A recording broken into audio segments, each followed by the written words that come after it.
One of the most revered prizes a person can receive in their lifetime is the Nobel Prize.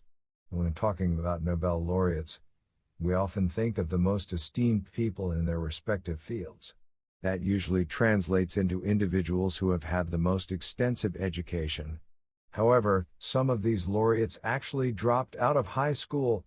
Here is a list of 10 Nobel Prize winners who are, in fact, dropouts. Number 10. Joseph Brodsky. Joseph Brodsky, one of the most renowned poets in the world, was born on May 24, 1940, in Leningrad. At age 15, however, he dropped out of school and took various jobs.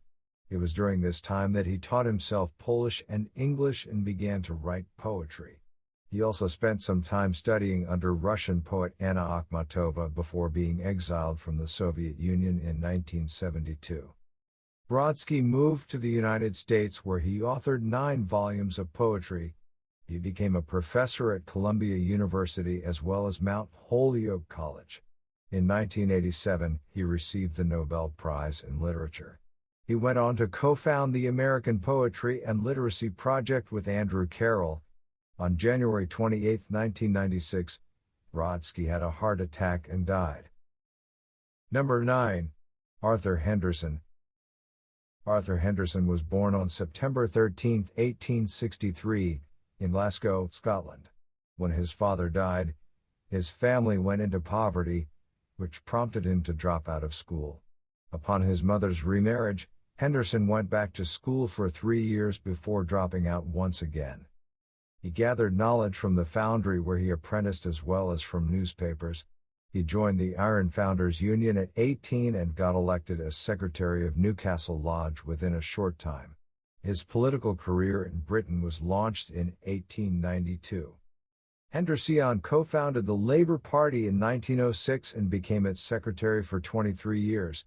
He became the Foreign Secretary in 1929 and won the Nobel Peace Prize in 1934. Number 8. Leon Juho. Leon Juho was born on July 1, 1879, in Paris. His father worked in a match factory, but the earnings stopped due to a strike. This prompted Leon to be taken out of school. He transferred to another institution for a year before dropping out again to support his family. Juho took a job at the match factory and then joined the army. However, he was called back to work at the factory because his father had gone blind from working with white phosphorus. Juho participated in his first strike and got fired before being reinstated later on. He became the Secretary General of his local union, the CGT, and gave speeches in many countries, urging labor unions to unite in the cause of peace. He then became the Vice President of the International Confederation of Free Trade Unions. In 1949, he became President of the European Movement. Although he was arrested in December 1941 when France fell, Juho was liberated 25 months later. In 1951, he was awarded the Nobel Peace Prize. Number 7. Harry Martinson. Harry Edmund Martinson was born in 1904 in Jamshög, Sweden. Both of his parents died when he was very young, leaving him an orphan. At age 16 he ran away from the institution he was in and went to sea. He spent 6 years aboard numerous ships and as a workman in foreign countries. Martinson used this experience and all his encounters as inspiration for his works. The themes of his writings include his experiences during a harsh childhood. His works reflect his love and concern for nature as well as his interest in science. Martinson was awarded the Nobel Prize in Literature along with Avon Johnson in 1974. Number 6. George Bernard Shaw.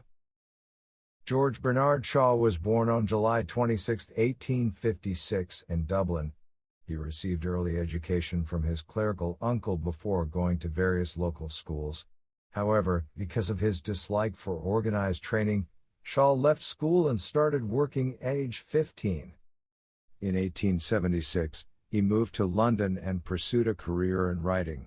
For a decade, he struggled to sell any of his works and had to live off his mother and sister. Shaw later became interested in socialism and joined the Fabian Society. His early works focused on social problems and gained popularity due to their comic relief. Shaw was awarded the Nobel Prize in Literature in 1925. 13 years later, he received an Academy Award for Best Adapted Screenplay for the film adaptation of his play Pygmalion. Number 5. Herbert C. Brown. Herbert Brown was born on May 22, 1912, in London. 2 years later, his family moved to the United States. He excelled in school but was forced to drop out upon his father's death.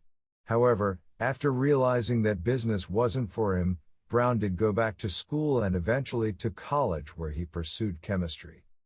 Unfortunately, the college closed down. He joined another college before moving to the University of Chicago. He then got his doctorate in 1938. Brown went on to become a research assistant at his alma mater where he, along with another instructor, was able to synthesize volatile uranium borohydride as well as make many other groundbreaking discoveries. He went on to teach at various other universities and became an honorary member of the International Academy of Science. He was awarded the Nobel Prize in Chemistry in 1979 along with George Wittig. Brown suffered a heart attack and died in 2004. Number 4. Albert Camus. Albert Camus was born on November 7, 1913, in Algeria. Less than a year later, his father was killed in World War I. The family moved to live with his maternal grandmother and paralyzed uncle in a two-room apartment. Camus' works reflect fragile human mortality as well as the enduring beauty of nature. He won a scholarship to a prestigious high school but had to drop out because of tuberculosis. However, he moved out on his own and supported himself while going to the University of Algiers to study philosophy. Camus developed a deep love for theater even though his plays are the most underrated part of his literary output. He became a journalist in France and gained a reputation as a leading literary figure. Camus received the Nobel Prize in Literature at age 44 in 1957. Unfortunately, he died in an automobile accident less than 3 years later. Number 3. William Faulkner. William Faulkner was born on September 25, 1897, in Mississippi and had a true Southern upbringing with middle-class parents. He dropped out of high school but devoted himself to reading and studying, first by himself and then under a family friend. In 1918, Faulkner joined the British military but returned home a few months later. He enrolled in a few university courses while publishing poems in campus newsletters. He went on to publish numerous novels and devoted himself in near isolation to writing. Faulkner was one of the greatest writers of the 20th century. His works explored fundamental issues that are deemed violent by some critics. He was awarded the Nobel Prize for Literature in 1949. Number 2. José Saramago. José Saramago was born in 1922 in a small town in Portugal. Despite his academic excellence, Saramago had to drop out of school because of financial reasons. He began working as a translator and a journalist for Diario de Noticias. He first got literary acclaim in his mid-50s with the publication of his novel Baltasar and Blamunda.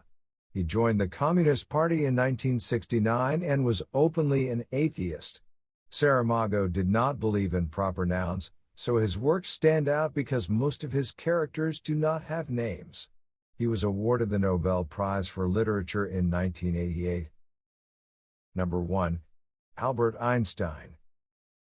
Albert Einstein was born on March 14, 1879, in Germany. He was an average student but showed great interest in science and mathematics. When he turned 15, Einstein decided to drop out of school. To make up for lost education, he attended a school in Switzerland to get his A-levels before going to study in Zurich. After moving to Bern, Einstein got a job at the patent office and worked on theoretical physics in his free time.